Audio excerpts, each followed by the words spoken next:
She was a woman of kindness, a servant of Christ, and the only known disciple in the Bible to be raised from the dead, not for her sake, but for the impact of her love.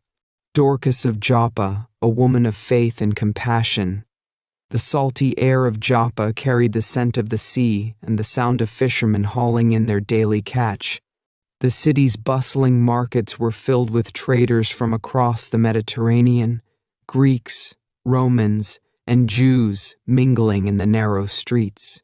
Joppa, one of the oldest port cities on the Judean coast, was a vital hub of commerce and travel, its harbor welcoming merchants, travelers, and missionaries alike. It was here, in this melting pot of cultures, that a woman named Dorcas lived, a woman whose name would one day be remembered not for wealth or power, but for kindness and faith. Joppa was a city of contrasts. The grandeur of Roman architecture stood alongside humble stone homes. Wealthy merchants walked in fine robes, while beggars sat at the city gates, hoping for scraps. The Temple of Jupiter loomed over the city, a stark reminder of Rome's grip on the land.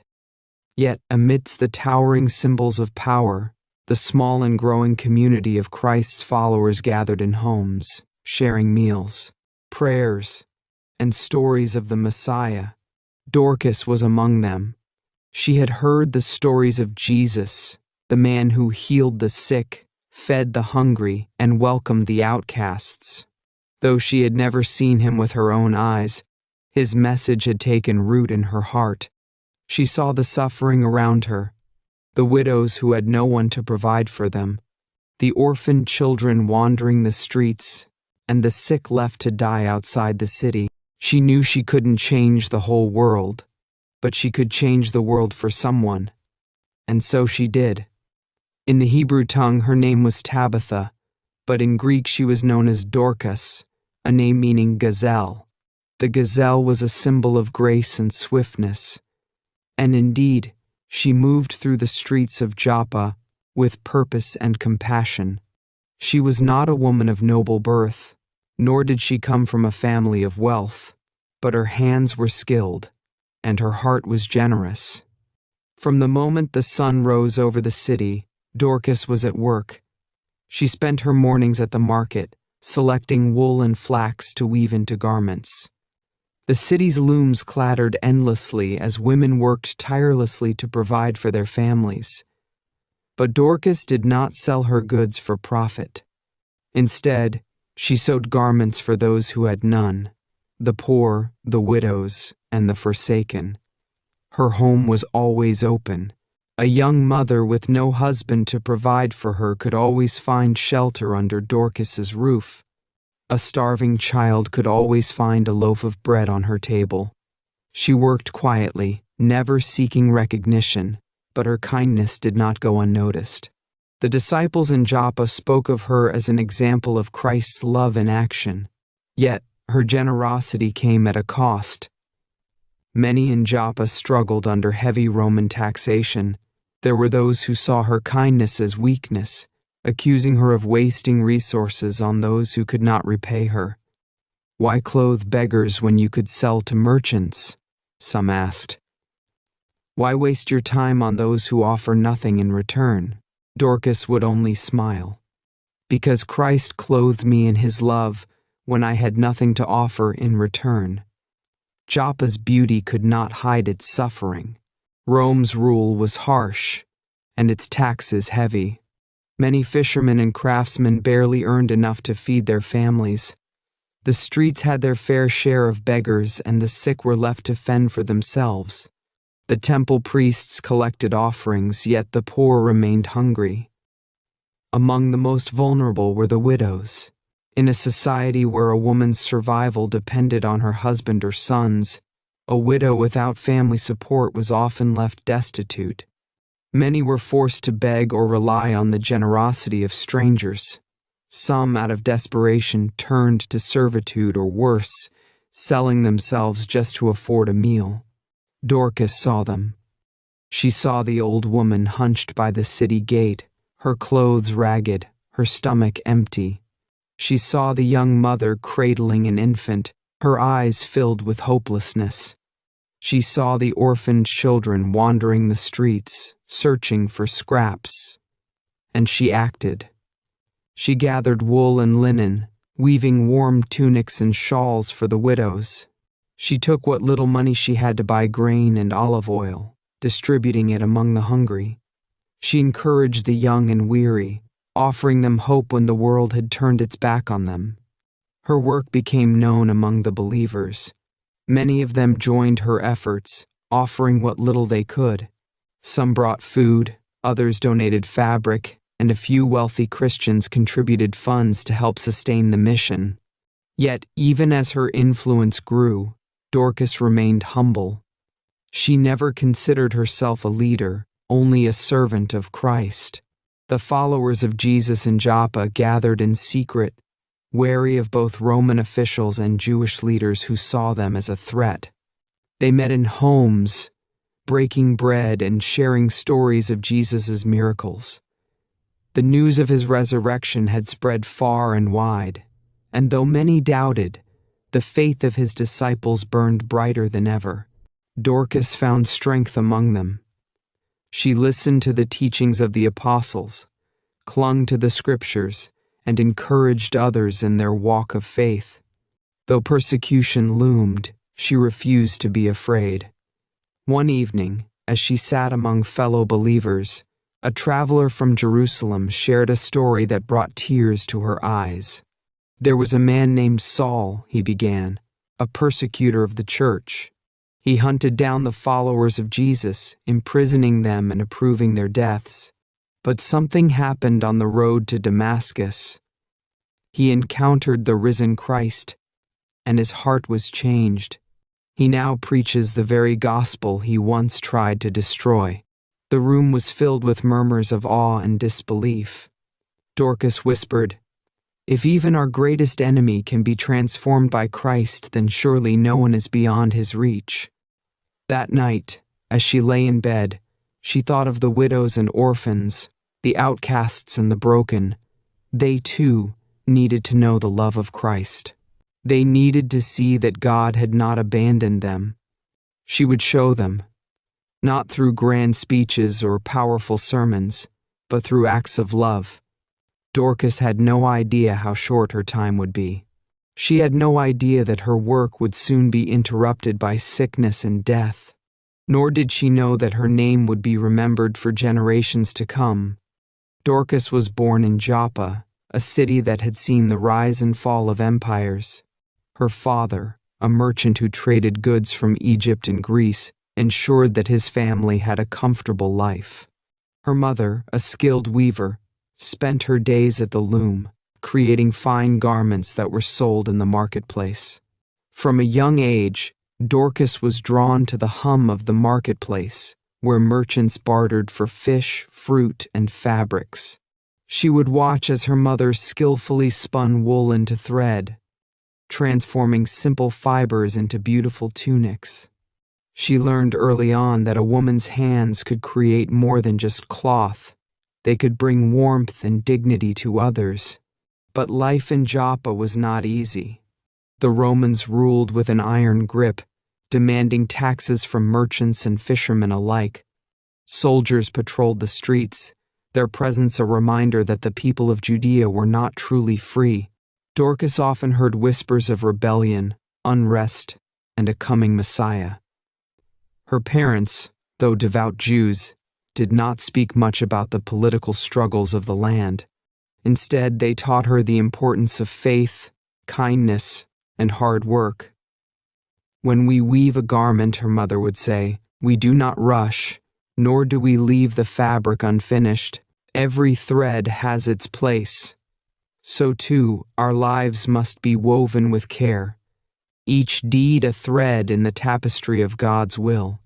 These words stayed with Dorcas. As she grew, Dorcas became increasingly aware of the suffering around her. She saw children begging for bread, widows left to fend for themselves, and the sick cast out of their homes because no one could afford to care for them. One afternoon, while walking to the well to fetch water, she saw an elderly woman collapse near the city gates. Her clothes were tattered, and her lips were cracked from thirst. People passed by without stopping, unwilling to touch her. Dorcas hesitated. She was only a girl, what could she do? But then she remembered her mother's words. Every thread has its place.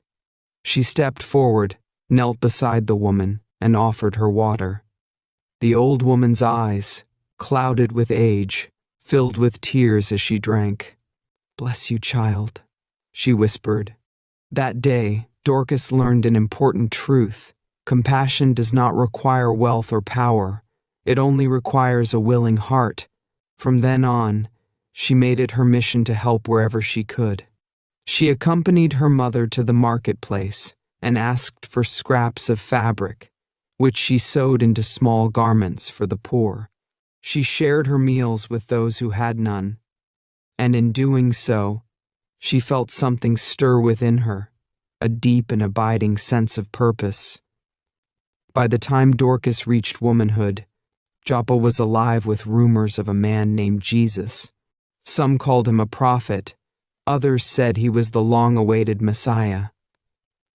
Dorcas first heard his name from a group of fishermen who had returned from Galilee. They say he fed 5,000 people with just 5 loaves and 2 fish, one man said. They say he heals the sick, another added. He even touched a leper. Dorcas listened intently, her heart pounding. A man who fed the hungry and healed the sick? She longed to know more. A few weeks later, a traveler from Jerusalem passed through Joppa, speaking of a great teacher who welcomed sinners, outcasts, and the poor. "He tells us to love our enemies," the man said, "to care for widows and orphans, to give freely to those in need." Dorcas felt a warmth spread through her chest. This was the kind of faith she had always believed in, not one of rules and rituals, but one of action, love, and service. And so, she began seeking out the followers of this Jesus. Dorcas soon met a small group of believers in Joppa who had embraced the message of Jesus. They gathered in secret, sharing stories of his miracles and the hope of his resurrection. She listened as they spoke of how Jesus had touched the lepers, how he had shown mercy to an adulterous woman, how he had dined with tax collectors and sinners. Most shocking of all was the claim that he had risen from the dead. This Jesus, one believer said, was crucified in Jerusalem. The Romans thought they had silenced him, but on the 3rd day he rose again. Many of us have seen him with our own eyes. Dorcas sat in awe. She had always believed in God's power, but to hear that he had walked among them in the form of a man, that he had conquered death itself, Dorcas could not stop thinking about what she had heard. If Jesus had truly risen, if he had defeated death, then everything was different. The world was not ruled by Rome, nor by the wealthy or the powerful. It was ruled by a God of mercy, compassion, and resurrection.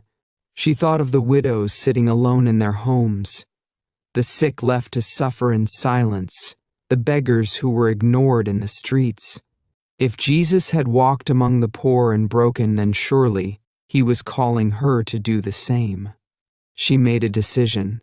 From that day forward, Dorcas dedicated her life to serving others in the name of Jesus. She worked tirelessly at her loom, weaving garments not for the rich, but for the poor. When she sold her work, she used the money to buy food for the hungry. She gathered other women in the community, encouraging them to join her in helping those in need. Her home became a place of refuge, a gathering spot for the hurting and the forgotten. Some nights, she stayed awake mending clothes for widows. Other nights, she prepared meals for orphaned children.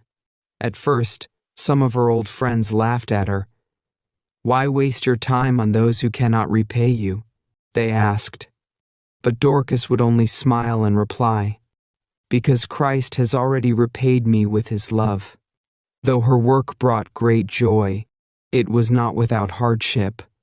The Roman authorities viewed the followers of Jesus with suspicion. They had crucified their leader, and they were wary of those who claimed he had risen. The Jewish leaders in Joppa also feared the growing Christian movement.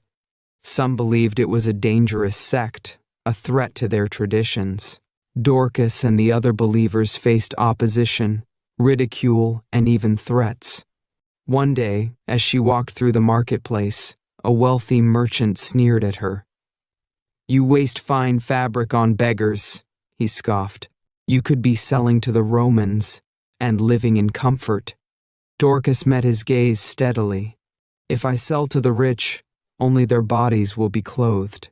But if I give to the poor, I clothe them in hope." The man shook his head and walked away, but word of her kindness spread. Soon, even those who mocked her could not deny that she was making a difference. Widows who had once been left to die in poverty now walked the streets wearing garments sewn by her hands. Children who had once gone to bed hungry now ate from the food she provided. Dorcas was not just meeting physical needs, she was showing people that they were loved, valued, and seen. And more people began asking about the God she served. Dorcas was not alone in her mission. The followers of Jesus in Joppa grew in number, meeting in homes to pray, worship, and share what little they had with one another. They followed the teachings of the apostles, breaking bread together and supporting each other in times of need. One of her closest friends was a widow named Miriam. Miriam had lost her husband years ago, and she had no children to care for her.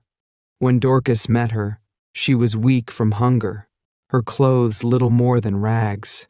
Dorcas took her in, sewing her a warm cloak and sharing meals with her. In time, Miriam's strength returned, and she too began to help others. "What little I have I give," she said one evening, as she handed a loaf of bread to a young boy, "because that is what Christ has done for me." Their community of believers became like a family, bound not by blood but by faith. When one of them was in need, they all gave. When one of them suffered, they all mourned. And when one of them rejoiced, they all celebrated.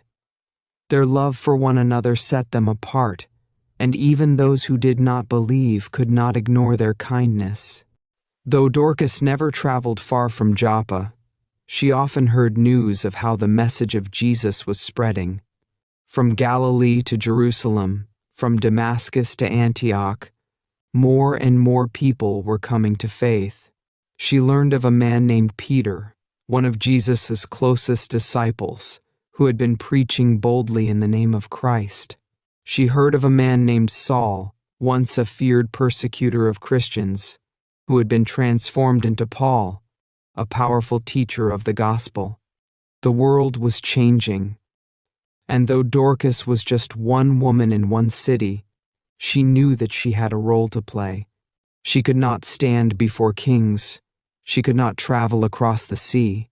She could not preach in the synagogues, but she could sew a garment for a widow. She could feed a hungry child. She could welcome the outcast, and in doing so, she could share the love of Christ. As the years passed, Dorcas's name became known throughout Joppa. People came to her not only for clothing and food, but also for prayer and encouragement. She was no longer just a seamstress, she was a leader, a mother to the forgotten, a living example of Christ's love. Yet, she never saw herself as important. "I am only a servant," she would say, "a thread in God's great tapestry." Little did she know that her time on earth was drawing to a close. A great trial was coming, a moment that would test the faith of those who loved her, and a miracle that would change Joppa forever.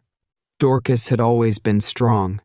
She worked tirelessly, sewing garments late into the night, delivering food to the hungry, and comforting the sick. Yet, even the strongest bodies grow weary. One evening, as she bent over her loom, a deep cough rattled her chest. At first, she ignored it. There was too much to do. Widows needed garments. Children needed food. The poor needed hope. But as the days passed, the cough worsened. Her hands trembled when she tried to thread her needle. Her legs, once swift as a gazelle's, now felt weak beneath her. Miriam, her dear friend, noticed. "Dorcas, you must rest," she urged. "I cannot," Dorcas replied with a weak smile. "The work is not yet finished." Miriam frowned. "If you do not rest, there will be no more work. You cannot help others if you do not care for yourself." But Dorcas did not listen. She had spent her life giving, and she would not stop now. The illness took hold faster than anyone expected. One morning, Dorcas could not rise from her bed. Her body burned with fever. Her breaths came in shallow gasps. The widows she had clothed, the orphans she had fed, the believers she had encouraged, they all gathered at her bedside. Tears streamed down Miriam's face as she held her friend's hand.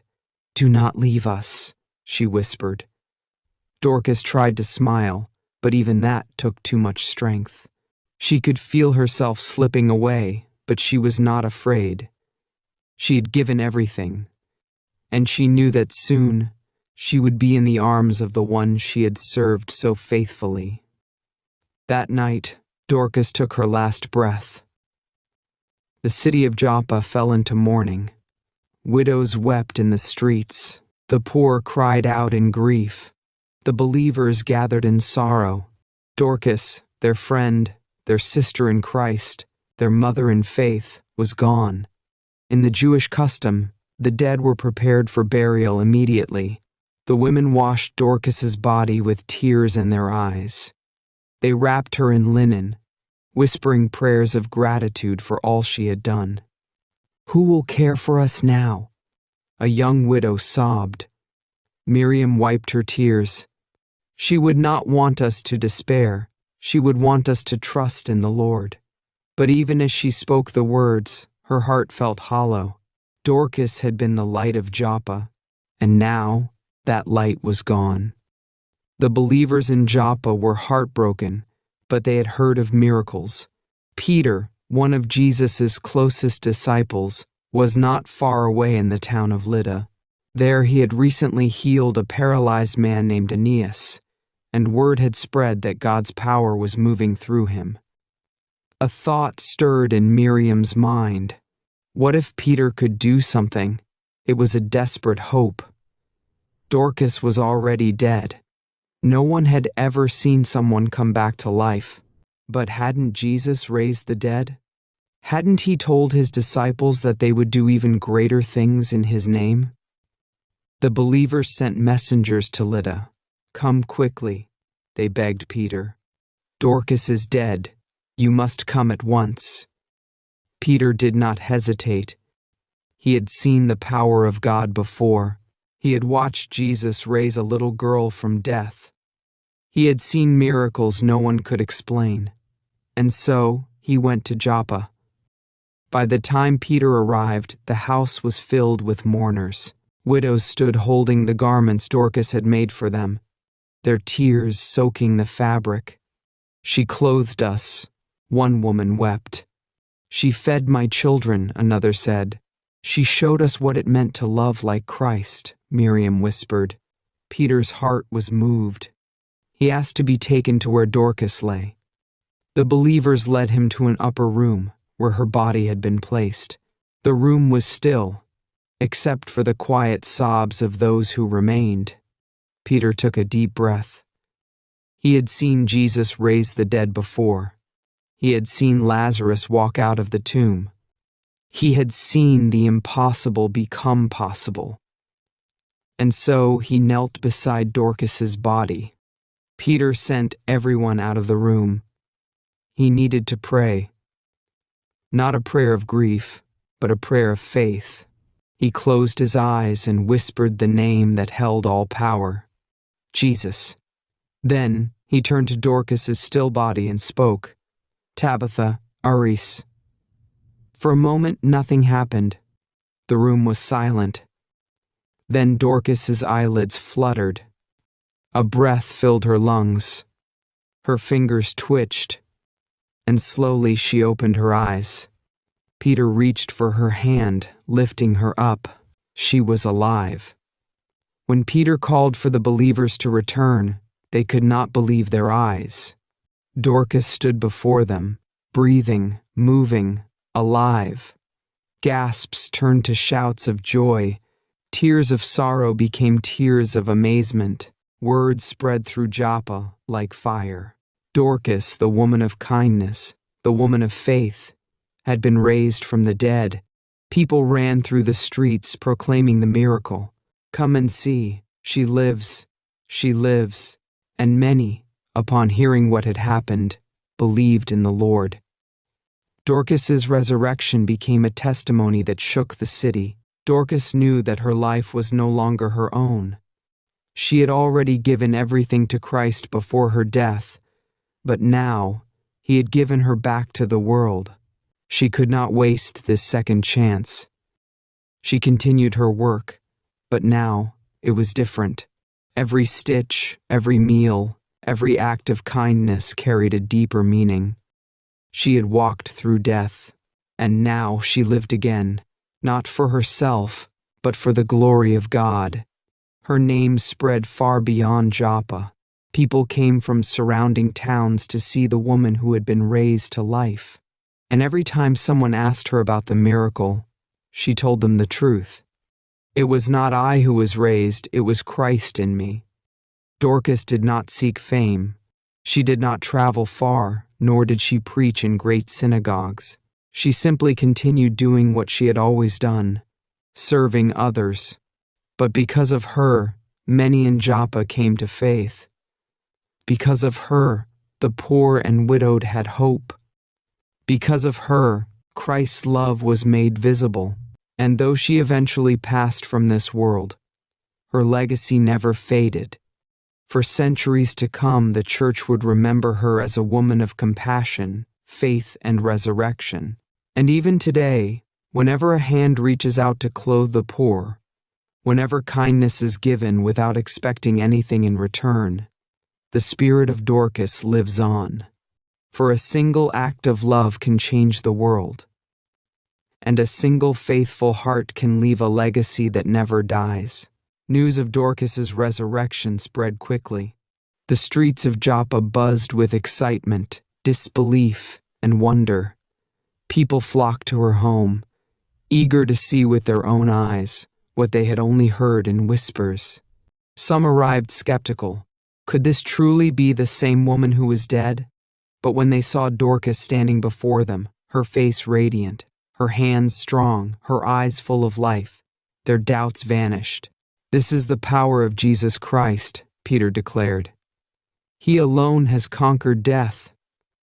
And that day, many in Joppa believed. Fishermen, merchants, and even Roman citizens came to faith, not because of grand sermons, but because they had witnessed a miracle. The believers in Joppa grew in number, and their faith grew even stronger. If Christ could raise the dead, then what was there to fear? Joppa was no longer the same. Where once the poor and widowed had been ignored, now they were embraced. Where once believers had been uncertain and afraid, now they spoke boldly of Christ. The miracle of Dorcas had ignited a fire in the hearts of the people. The Roman authorities could not deny what had happened. Some saw it as a simple rumor. Others feared it was a threat to their power. But no one could stop the truth from spreading. From Joppa, the story traveled to Caesarea, to Jerusalem, to Antioch, and beyond. And wherever it went, faith followed. Dorcas knew she had been brought back for a reason. Her hands had stitched countless garments for the poor. Her home had sheltered widows and orphans. Her heart had given love to the forgotten. But now, her mission carried new urgency. She had tasted death and returned. She had felt the stillness of the grave, and she had been given life again. Dorcas did not waste her second chance. She worked harder than ever, gathering women from the church to form a ministry of compassion. Together, they wove tunics, cloaks, and robes, not for profit, but to clothe the needy. Together they cooked meals for the hungry and visited the sick with healing herbs and prayers. Together they became the hands and feet of Christ in Joppa.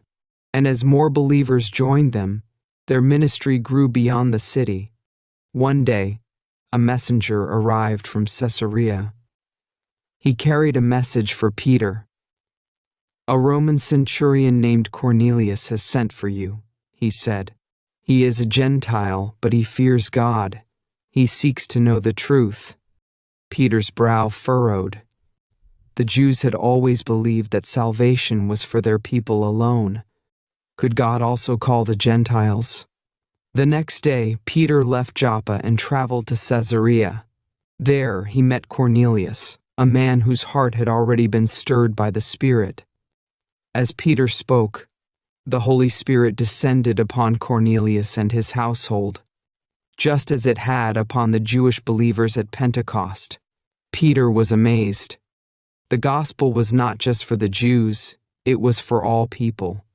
And so, in Caesarea, he baptized Cornelius and his family, marking the beginning of the gospel spread to the Gentiles. This moment would change the course of Christianity forever.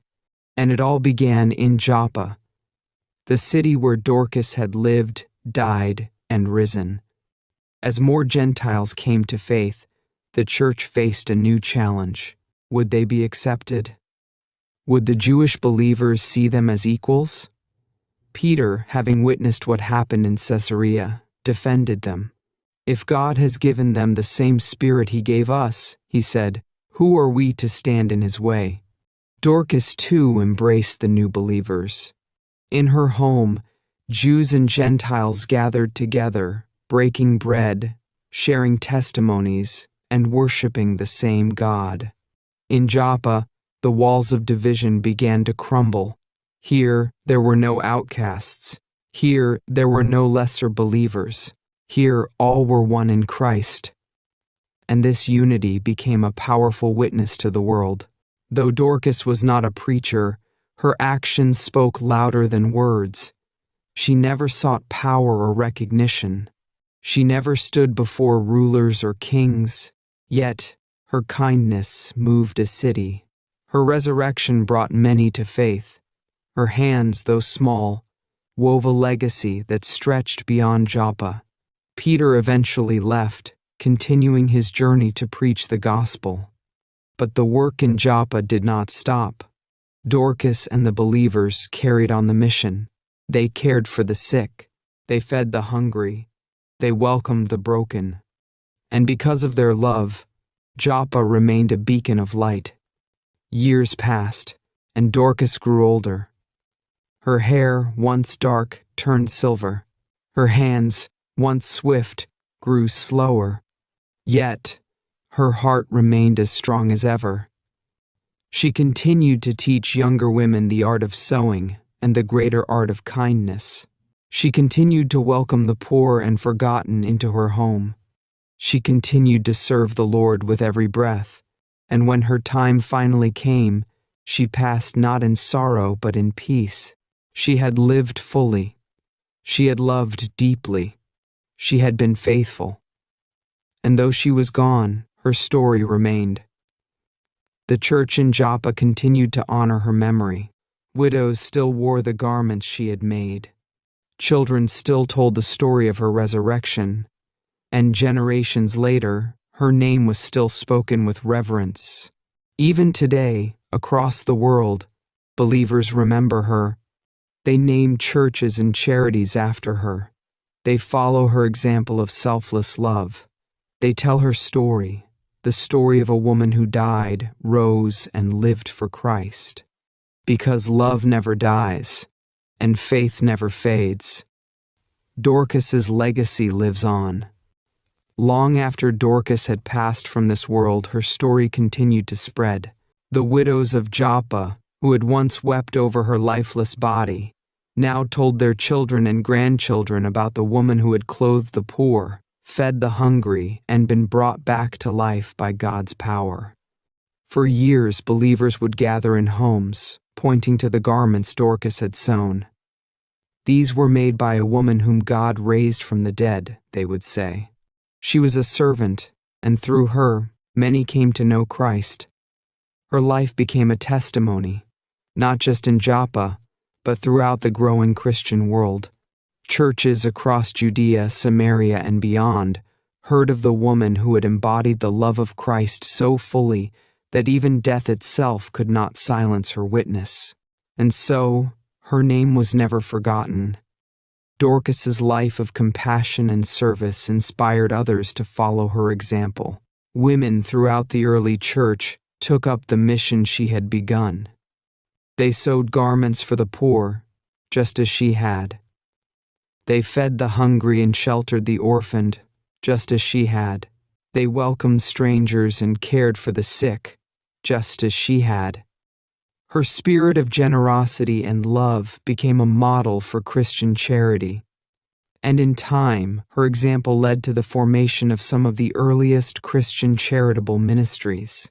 Churches established groups of women who would continue the work she had started, ministries dedicated to clothing the needy, feeding the hungry, and caring for widows.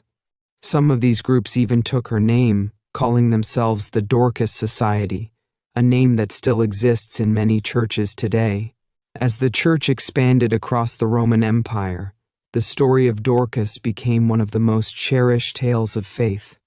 Early Christian writers spoke of her as a model of discipleship. Her story was included in biblical teachings, reminding believers that true faith is not measured by words alone, but by acts of love. By the 4th century, when Christianity had spread from Jerusalem to Rome, North Africa, and beyond, the name Dorcas was honored in churches everywhere. And as Christianity continued to grow, so did her influence. In later centuries, Christian women's groups dedicated to helping the poor began calling themselves Dorcas Societies. They were founded in churches across Europe, America, and Africa, all drawing inspiration from her selfless acts of love. In the 19th and 20th centuries, Dorcas Society, and as Christianity continued to grow, so did her influence.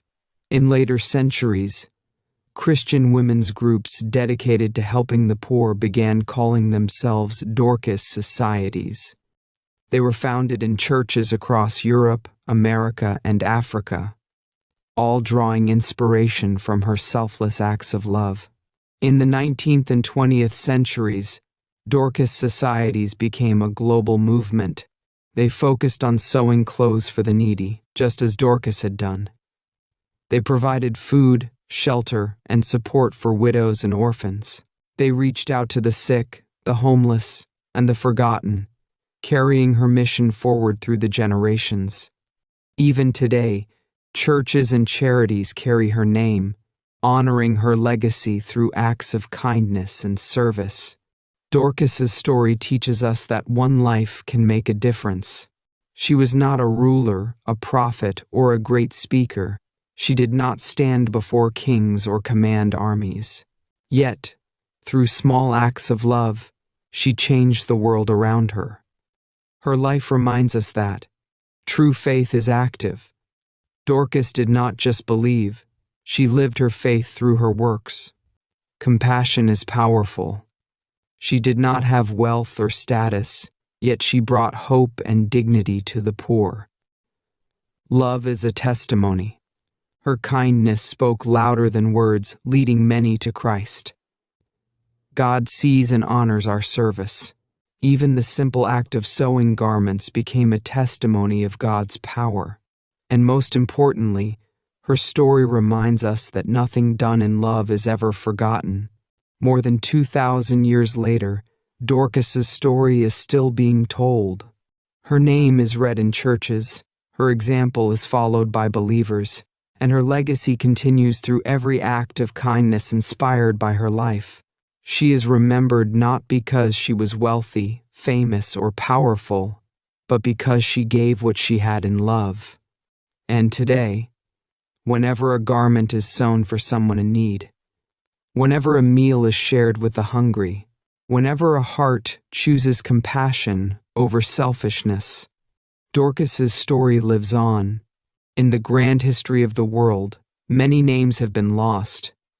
Kings and emperors have come and gone, their power fading into history. But Dorcas's name remains, not because of wealth, not because of conquest, not because of fame, but because of love, because a woman in Joppa chose to serve, and in doing so, she became part of something eternal. If this story inspired you, don't forget to like, share, and subscribe for more incredible Bible stories that bring faith to life. See you in the next video.